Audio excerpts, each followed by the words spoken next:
Assalamualaikum warahmatullahi wabarakatuh. Selamat pagi anak-anak. Bagaimana kabar kalian hari ini? Mudah-mudahan kalian tetap dalam keadaan sehat dan selalu bersemangat walaupun kalian harus belajar di rumah.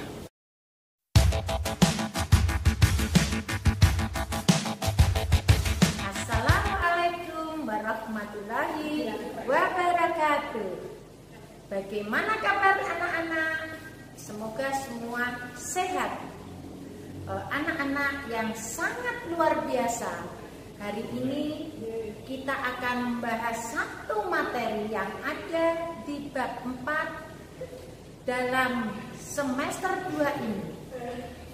Anak-anak yang luar biasa, kali ini kita akan membahas materi tentang pembabakan atau pembagian zaman pra-aksara. Anak-anak tahu zaman pra-aksara adalah zaman di mana manusia belum mengenal tulisan. Anak-anak yang ibu cintai dan ibu banggakan, pada zaman pra-aksara ini nanti akan dibagi menjadi beberapa periode.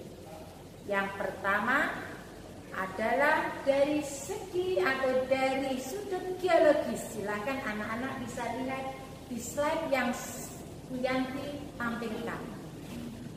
Anak-anak, pada zaman pra-aksara dari segi geologi, zaman ini akan dibagi menjadi 4. Yang pertama zaman arkaikum. Yang kedua, zaman paleozoikum. Yang ketiga, zaman mesozoikum. Dan yang keempat adalah zaman neozoikum. Anak-anak, apa toh bedanya 4 zaman itu? Bu Yanti akan menyampaikan sedikit tentang perbedaan 4 zaman itu. Yang pertama, zaman arkaikum. Anak-anak, dalam zaman arkaikum ini, di dunia ini, di bumi ini, belum ada kehidupan sama sekali. Kenapa? Karena bumi ini masih terasa sangat panas. Sehingga makhluk hidup yang ada tidak mungkin bisa hidup di bumi ini. Yang kedua, zaman paleozoikum. Anak-anak, di zaman yang kedua ini sudah ada tanda-tanda kehidupan. Tandanya apa? Ada yang tahu? Ternyata di zaman ini sudah muncul beberapa binatang yang tidak bertulang belakang. Contohnya tahu? Binatang yang tidak bertulang belakang. Yang kedua, yang ketiga, zaman mesozoikum. Di zaman ini sudah bertambah kehidupan yang ada di bumi ini, yaitu ditandainya dengan munculnya binatang-binatang besar. Contohnya dinosaurus. Sehingga anak-anak di dalam zaman ini biasa disebut dengan zaman dinosaurus.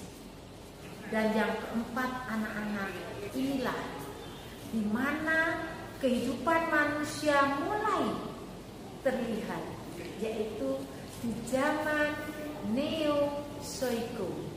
Di zaman inilah anak-anak kehidupan manusia mulai terlihat. Sehingga bisa dikatakan bahwa manusia ada dan muncul, yaitu di zaman neozoikum.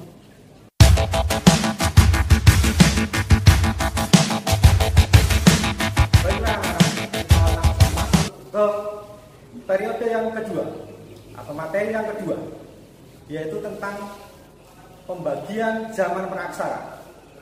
Yang pertama adalah zaman batu. Zaman batu sendiri dibagi menjadi 4 zaman. Bisa dilihat di slide.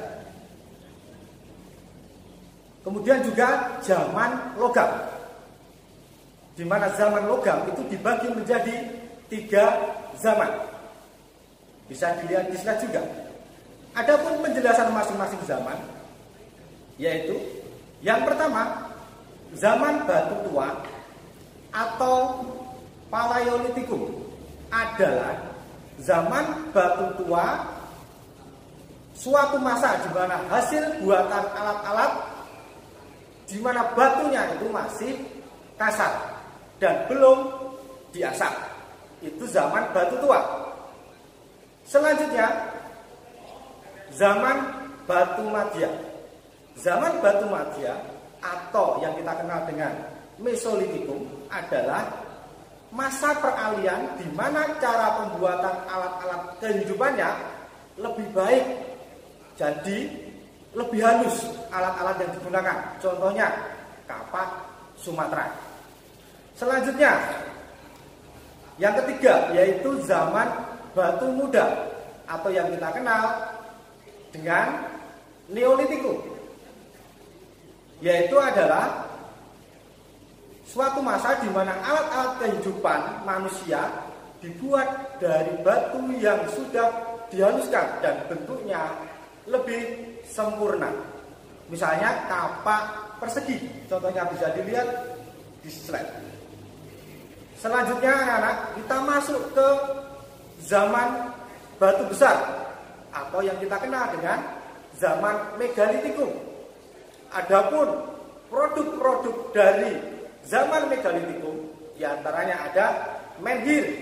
Bisa dilihat di slide. Menhir adalah tugu batu yang digunakan untuk pemujaan terhadap arwah nenek moyang. Selanjutnya ada dolmen. Bisa dilihat pada gambar, merupakan meja yang digunakan tempat sesaji yang ditujukan kepada roh nenek moyang. Kemudian ada sarkofagus. Bisa dilihat di gambar. Gambarnya seperti ini ya. Adalah berbentuk lesung bertutup yang digunakan seperti peti mati.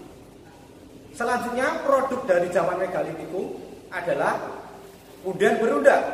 Seperti ini ya, undian berundak, di mana fungsinya digunakan sebagai tempat pemujaan terhadap roh nenek moyang.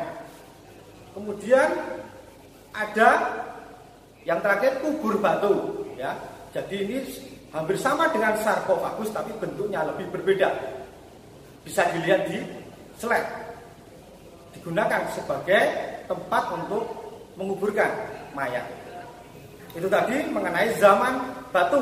Selanjutnya kita masuk kepada zaman logam, di mana zaman logam ini anak-anak, alat-alatnya itu sebagian besar terbuat dari logam. Contohnya nekara, bisa dilihat pada gambar di samping ini. Kemudian ada juga moko, seperti gambar di samping ini. Selanjutnya anak-anak, perkembangan zaman logam di seluruh dunia termasuk di Indonesia berbeda. Antara Indonesia dan di Eropa berbeda. Di mana zaman logam di Eropa terdiri dari 3 bagian, yaitu zaman tembaga, zaman perunggu, dan zaman besi. Sedangkan di Indonesia langsung memasuki zaman perunggu dan besi secara bersamaan. Sekarang kita masuk kepada alat-alat zaman perunggu. Contohnya, yang pertama, kapak corong atau kapak perunggu. Seperti ini, banyak ditemukan di Jawa, Bali, Sulawesi, dan Irian. Kemudian yang kedua, contohnya nekara. Seperti gambar di samping, sejenis dada sebagai mas kawin. Nah, ini banyak ditemukan di daerah Sumatera, Sumbawa, Pulau Rote, dan Jawa Bali. Selanjutnya ada juga produk zaman perunggu, yaitu bejana perunggu. Ini banyak ditemukan di Madura dan Sumatera. Gambarnya seperti ini. Kemudian ada arca perunggu, ya. Arca perunggu ini banyak ditemukan di Lumajang, Jawa Timur dan juga di Bogor, Jawa Barat. Kemudian selanjutnya kita memasuki tentang alat-alat zaman besi, ya. Alat-alat zaman besi diantaranya yang pertama, lihat nih, mata kapak, di mana tungkainya berupa kayu. Kemudian ada juga mata pisau, kemudian mata sabit, kemudian mata pedang dan juga cangkul.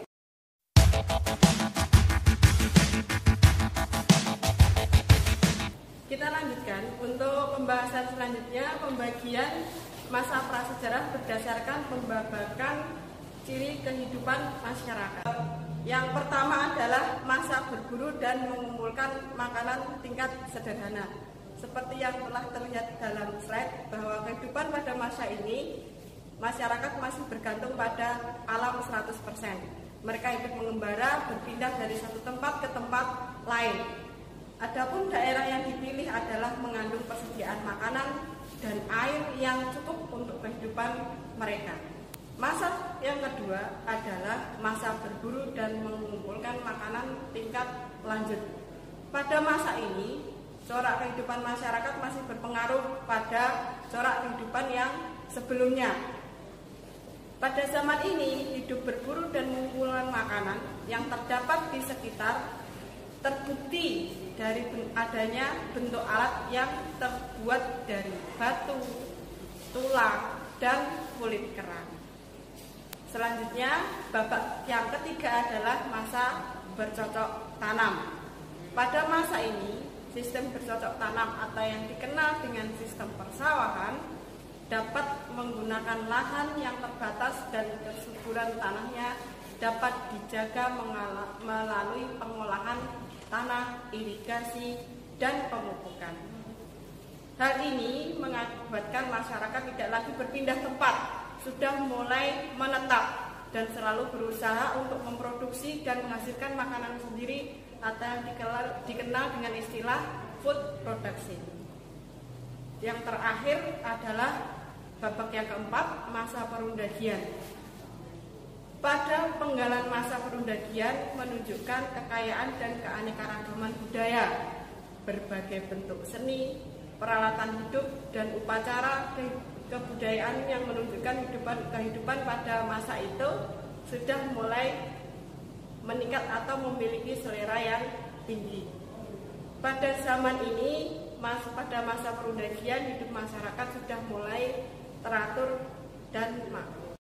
Bagaimana anak? Mudah-mudahan materi IPS tadi dapat membantu dan menemani kalian saat belajar di rumah.